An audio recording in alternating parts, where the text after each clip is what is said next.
K J news India ವಾಹಿನಿಗೆ ಸ್ವಾಗತ ಸುಸ್ವಾಗತ. ದಿನಾಂಕ 18/1/2025 ಕರ್ನಾಟಕ ಸರ್ಕಾರ ಸೇವೆಗಾಗಿ ಬಾಳು ಎಂಬತಕ್ಕಂಥ ಕಾನ್ಸೆಪ್ಟ್ ಇಟ್ಟುಕೊಂಡು ಇಂದು ಸಿರುಗುಪ್ಪ ನಗರದಲ್ಲಿ ಭಾರತ ಸೇವಾದಳ ಜಿಲ್ಲಾ ಸಮಿತಿ ಬಳ್ಳಾರಿ, ಶಾಲಾ ಶಿಕ್ಷಣ ಇಲಾಖೆ ಬಳ್ಳಾರಿ, ಮುಖ್ಯ ಶಿಕ್ಷಕರ ರಾಷ್ಟ್ರಧ್ವಜ ಮಾಹಿತಿ ಶಿಬಿರ, ಪ್ರತ್ಯಕ್ಷತೆ ಮತ್ತು ಪ್ರಾಮಾಣಿಕಕ್ಕಾಗಿ ಮಾಹಿತಿ ಸ್ಥಳ ಸ್ವಾಮಿ ವಿವೇಕಾನಂದ ಪಬ್ಲಿಕ್ ಸ್ಕೂಲ್ ಸಿರುಗುಪ್ಪ ಶಾಲೆಯಲ್ಲಿ ತರಬೇತಿ ನೀಡಲಾಯಿತು. ಈ ಒಂದು ಶಿಬಿರವನ್ನು ನಡೆಸಿಕೊಡಲು ಮುಖ್ಯ ಅತಿಥಿಗಳಾಗಿ ಆಗಮಿಸಿದ ಗುಲ್ಬರ್ಗ ವಿಭಾಗ ಸೇವಾದಳ ಸಂಸ್ಥೆಯ ವಿದ್ಯಾಸಾಗರ್ ಸರ್ ಹಾಗೂ ಬಳ್ಳಾರಿ ವಿಭಾಗದ ಸೇವಾದಳ ಸಂಸ್ಥೆಯ ಗಣೇಶ್ ಬಾರಿಕರ್ ಸರ್ ಇವರುಗಳು ನೇತೃತ್ವದಲ್ಲಿ ರಾಷ್ಟ್ರಧ್ವಜ ಕುರಿತು ಮಾಹಿತಿ ಒದಗಿಸುವುದರ ಮೂಲಕ ಗಣರಾಜ್ಯೋತ್ಸವವನ್ನು ಯಾವ ರೀತಿಯಾಗಿ ಆಚರಿಸಬೇಕು ಎಂಬುದರ ಕುರಿತು ಸಂಪೂರ್ಣವಾದ ಮಾಹಿತಿಯ ಜೊತೆಗೆ ರಾಷ್ಟ್ರಧ್ವಜವನ್ನು ಯಾವ ಟೈಮಿಗೆ ಏರಿಸಬೇಕು, ಯಾವ ಟೈಮಿಗೆ ಇಳಿಸಬೇಕು ಮತ್ತು ರಾಷ್ಟ್ರಧ್ವಜದ ಬಾವುಟದ ಬಟ್ಟೆ ಯಾವ ರೀತಿಯಾದಂತಹ ಬಟ್ಟೆ ಇರಬೇಕು ಹಾಗೂ ಈ ನಮ್ಮ ರಾಷ್ಟ್ರಧ್ವಜದ ಬಾವುಟದ ಬಟ್ಟೆ ಎಲ್ಲಿ ತಯಾರಾಗುತ್ತದೆ, ಅದು ಯಾವ ರೀತಿಯಾದಂಥ ಬಣ್ಣಗಳಿಂದ ಕೂಡಿತ್ತು ಮತ್ತು ಈ ಹಿಂದೆ ನಮ್ಮ ರಾಷ್ಟ್ರದ ಬಾವುಟವು ಯಾವ ಬಣ್ಣಗಳಿಂದ ಕೂಡಿತ್ತು ಹಾಗೂ ಬ್ರಿಟಿಷರ ಆಳ್ವಿಕೆಯಲ್ಲಿ ನಮ್ಮ ಭಾರತ ದೇಶದ ಬಾವುಟ ಹೇಗಿತ್ತು, ನಮ್ಮ ಭಾರತಕ್ಕೆ ಸ್ವತಂತ್ರ ಬಂದ ಮೇಲೆ ನಮ್ಮ ಭಾರತ ದೇಶದ ಬಾವುಟ ಎಷ್ಟು ಸಾರಿ ಬದಲಾವಣೆ ಆಯಿತು, ಕೊನೆಯದಾಗಿ ಕೇಸರಿ ಬಿಳಿ ಹಸಿರು ಬಣ್ಣದ ನಡುವೆ ಅಶೋಕ ಚಕ್ರವನ್ನು ಯಾತಕ್ಕಾಗಿ ನಿರ್ಮಿಸಿದರು ಎಂಬುದರ ಬಗ್ಗೆ ಸಂಪೂರ್ಣ ಮಾಹಿತಿ ಕೊಟ್ಟಿರುವಂತಹ ಸೇವಾದಳದವರಿಗೆ ಸಿರುಗುಪ್ಪ ತಾಲೂಕಿನ ಶಾಲಾ ಶಿಕ್ಷಣ ಮುಖ್ಯ ಗುರುಗಳು, ಶಿಕ್ಷಕರು ಹಾಗೂ ಸಿಬ್ಬಂದಿಗಳು ಎಲ್ಲರೂ ಸೇರಿಕೊಂಡು ಹೃತ್ಪೂರ್ವಕ ಅಭಿನಂದನೆಗಳನ್ನು ಸಲ್ಲಿಸಿದರು. ವರದಿಗಾರರು ವಿ ಗುರುಸ್ವಾಮಿ, ಸಿರುಗುಪ್ಪ. ಧ್ವಜಾರೋಹಣ ಮಾಡಿದೆ ಅಂತೇಳಿ ಅತ್ಯಂತ ಸಂತೋಷದಿಂದ ಪಂಡಿತ್ ಜವಾಹರ್ಲಾಲ್ ನೆಹರು ಅವರು ಕೆಂಪುಕೋಟೆಯಲ್ಲಿ 1947 ಆಗಸ್ಟ್ 16ರಂದು ರಾಷ್ಟ್ರಧ್ವಜಾರೋಹಣ ಮಾಡ್ತಾರೆ. ಅಂದಿನಿಂದ ಇಲ್ಲಿವರೆಗೂ ಪ್ರಧಾನಮಂತ್ರಿಗಳು 75-78ನೇ ವರ್ಷ ಆದ್ರೆ ಅದನ್ನು ಕೆಂಪುಕೋಟೆಯಲ್ಲಿ ಮಾಡ್ತಕ್ಕಂಥ ಪದ್ಧತಿಯನ್ನು ಬಂದಿದೆ. ನಿಮಗೆಲ್ಲ ಗೊತ್ತಿರ್ತದ. ಇವರಿಗೆ ರಾಷ್ಟ್ರಧ್ವಜ ಯಾವಾಗ ಅಮೆಂಡ್ಮೆಂಟ್ ಆಯ್ತು, ನಮ್ದು ಹಿಂಗೆ ರಾಷ್ಟ್ರಧ್ವಜ ಅಂತ ಹೇಳಿ ಯಾವಾಗ ಗೊತ್ತಾಯ್ತು? ಡೇಟ್ ಗೊತ್ತಾ?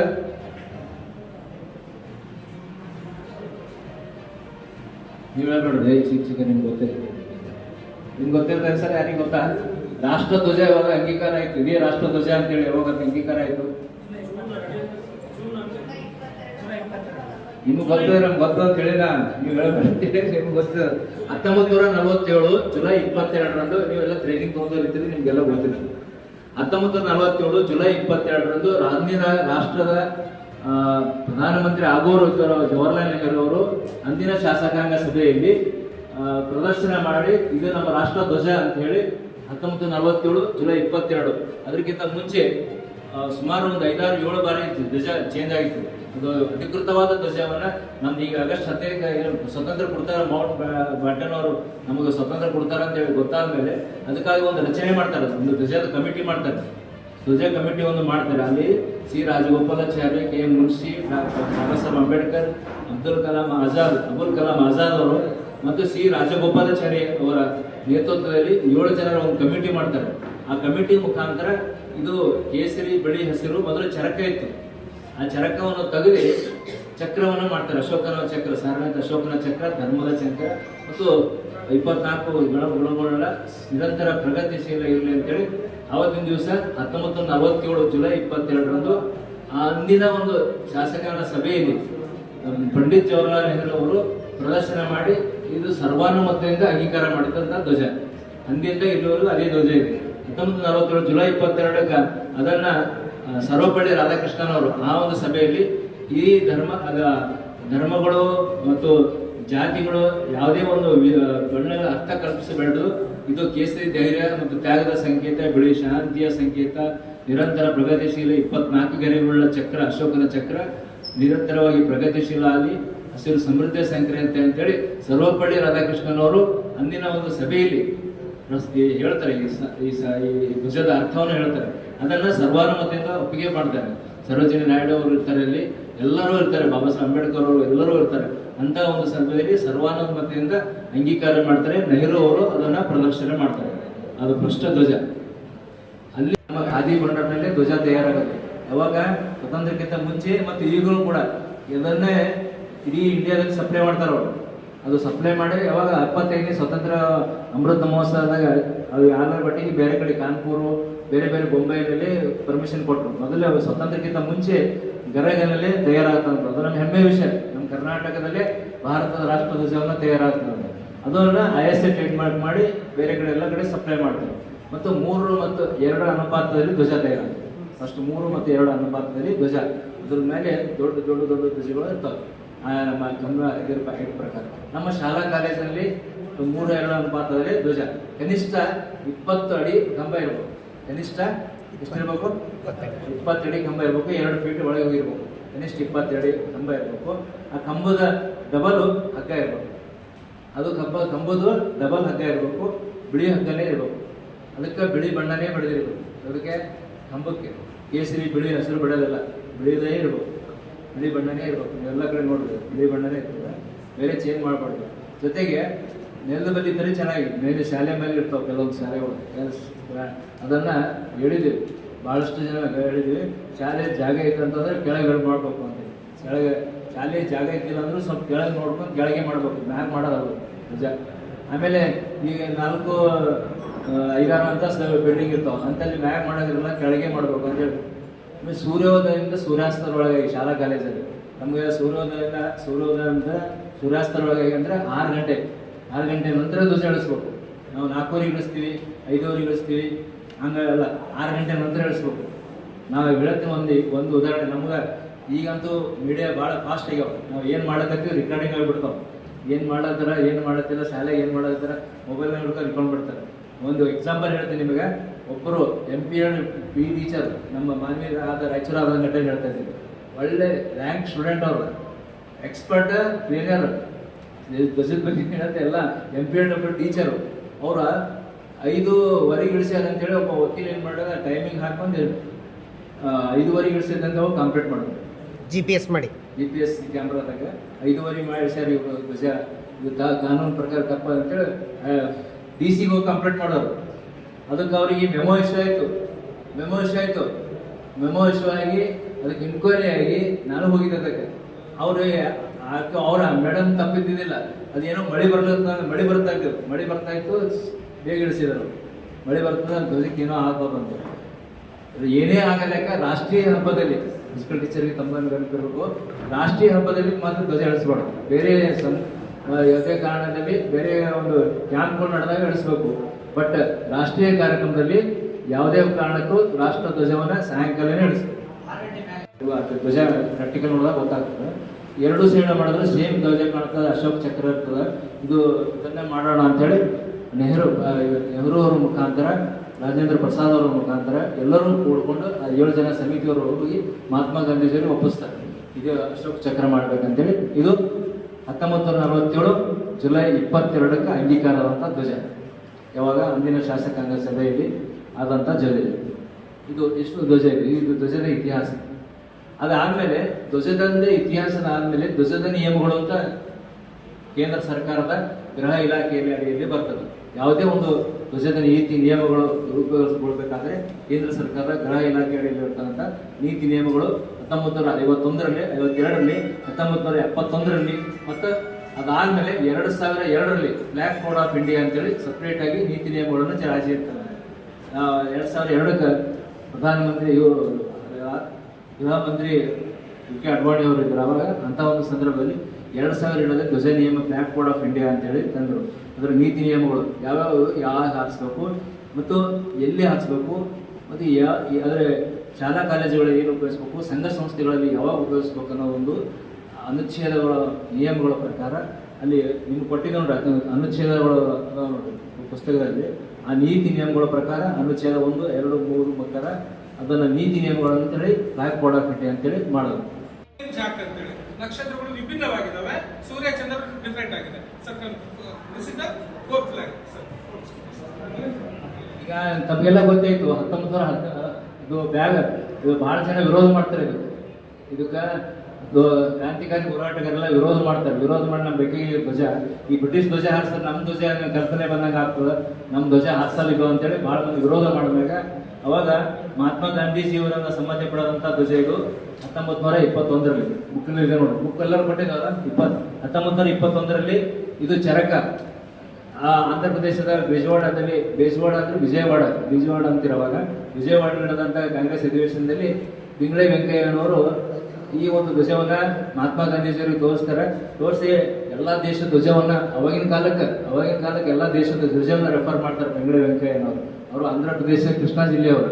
ಅವರು ಮಾಡಿದಾಗ ಮಹಾತ್ಮ ಗಾಂಧೀಜಿಯವರು ತೋರಿಸ್ತಾರೆ, ಅದು ಸಮ್ಮತಿ ಪಡ್ತಾರೆ ಧ್ವಜ ಇರಲಿ ಅಂತೇಳಿ. ಚರಕ ಇರ್ತದೆ, ನೀಲಿ ಬಿಳಿ ಹಸಿರು ಕೇಸರಿ ಕೆಳಗಿದೆ, ಚರಕ ಇದೆ 1921.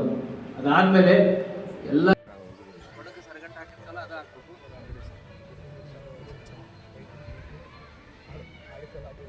ಇದು ಶಾಲೆಯೊಳಗೆ ಇಷ್ಟೇ ಧ್ವಜ, ತಿರ್ಗ ದೊಡ್ಡ ಧ್ವಜ ತೋಲಕ್ ಹೋಗ್ಬೇಡ, ಇದೇ ಧ್ವಜ ತಗೊಂಡು 3-2 ಅನುಪಾತ ಧ್ವಜನೇ ಇದೇ ಧ್ವಜ ತಗೋ ನೋಡ್ರಿ. ಮೊದಲ ಕೇಸರಿ ಮಾಡಿಸ್ರಿ, ಆಮೇಲೆ ಹಸಿರು ಕೆಳಗಿರಬೇಕು, ಕೇಸರಿ ಮೇಲೆ ಬರಬೇಕು. ಇದು 3 ಸಮಾನಾಂತರವಾಗಿರ್ಬೇಕು. ಡ್ರೈ ಹೂವು ಅವೆಲ್ಲ ಹೂವುಗಳು ಡ್ರೈ ಹೂವು ಹಾಕ್ಬಾರ್ದು. ಹೂವು ಹಾಕಿ ತಲೆ ಬಿದ್ದಾವ ನೋಡಿ, ಹೂವು ಹಾಕ್ಬಾರ್ದು, ಹೂವು ಹಾಕಿದ್ರೆ ತಲೆ ಬಿದ್ದು ತಲೆ ಬೀಳಲ್ಲ. ಇದು ಹಾಕ್ತಾರೆ ಏನ್ ಮಾಡ್ಬೇಕು, ಇದು ಒಳಗಡೆ ಹಾಕ್ಬೇಕು. ಇದು ದೇವಾಲ್ ಬರ್ಬೇಕು, ಇಲ್ಲಿ ಒಳಗ ಇಲ್ಲಿ ಇದ್ರೊಳಗೆ ಹಾಕ್ಬೇಕು. ಕಲೆ ಬೀಳಾದಂತ ಹಾಕ್ಬಾರ್ದು. ಥರ್ಮೋಕೋಲ್ನು ಕೂಡ ಕಲೆಗಳು ಬೀಳಬಾರ್ದು ಅಂತವ್ ಆಗ್ಬೇಕು. ಆಮೇಲೆ ನೋಡಿ ಈ ಥರ ಕರೆಕ್ಟ್ ಲೆವೆಲ್ನಾಗ ಬರ್ಬೇಕು.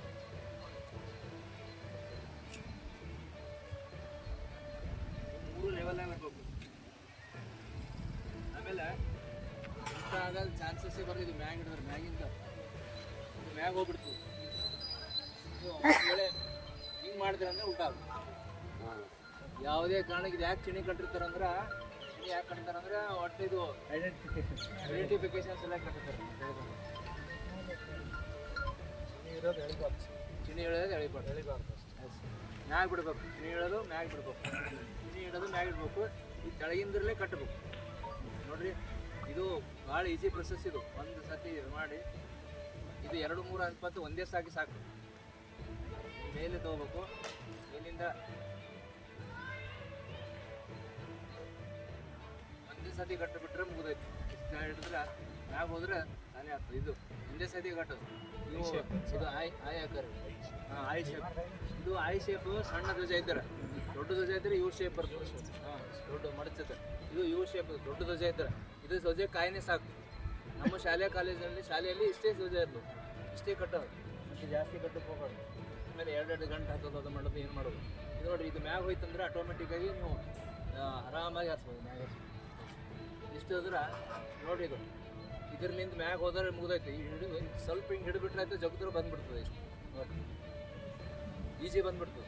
ಕೆಲವೊಬ್ರು ಏನು ಮಾಡ್ಬಿಡ್ತಾರೆ, ಗಂಟೆ ಹಾಕ್ತಾರೆ, 2 ಗಂಟೆ ಹಾಕ್ತಾರೆ. 2 ಗಂಟೆ ಹಾಕಿ ಒಂದು ಹೇಳಿದ್ವಿ, ಅದು ಹಿಂಗೆ ಹೊಡೆದ್ರು ಜಗ್ಗಿದ್ರು ಬರಲ್ಲ. ಅವರು ಗೆಸ್ಟ್ಗಳು ಹಿಂಗೆ ಹಿಡಿದು ಜಗ್ತಿರ್ತಾರೆ, ಅದು ಬರಲ್ಲ.